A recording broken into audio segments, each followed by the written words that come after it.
shogirdlarga yoqadigan bitta zo'r mavzu kelib qoldi-da. Ish tajribamizdan hammada ham emas. Misol uchun 10 tadan 2 tasi. Shunaqa shef-povurlar bilan ishlaganmizki, hunarini bergisi kelmasdi, o'zini sir-sinoatlarini aytgisi kelmasdi-da.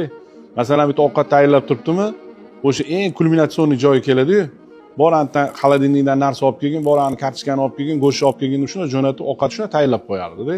"Aka, nega shunaqa ish qilasiz?" deb o'zimiz birma-bir qolgan paytda gaplashsak, "Endi menda xarakterim shunaqa-da" deb aytardi. Men lekin boshqacha o'ylayman-da. Ya'ni shogirdni hech qachon raqobatchi sifatida ko'rish kerak emas, davomchi sifatida ko'rish kerak deb o'ylayman. Shogirdlarning ham har xili bor. 2 oy, 3 oy, 6 oy o'rganyapti-da, ustozidan shunda ketib boryapti. Duoyi potaxa olmasdan. Bu shunaqa shogirdlarni o'zi ustozlar biladi. Shundoq qaraganda rengin qiladi, uni qadriyatini sirasi biladi. Qadriyati baland bo'lgan shogirdlarni yig'ish kerak. Chunki farazan aytaylik, sizni 10 ta shogirdingiz bor.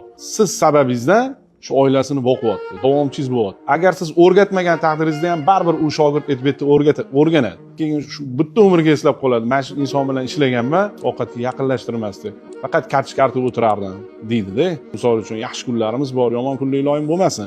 Lekin shu shogirdlar har doim yoningizda tursa, bu qanaqangi zo'r narsa-da. Shuning uchun ozgina ziqnalik qilmasdan shu shogirdlarni ko'proq yetishtirib chiqarsa, bizning millatimiz rivojlanadi. Shular bilan ko'p ishlab, sekretlarimizni kerak bo'lsa o'rgatishimiz menimcha yaxshi emasmi?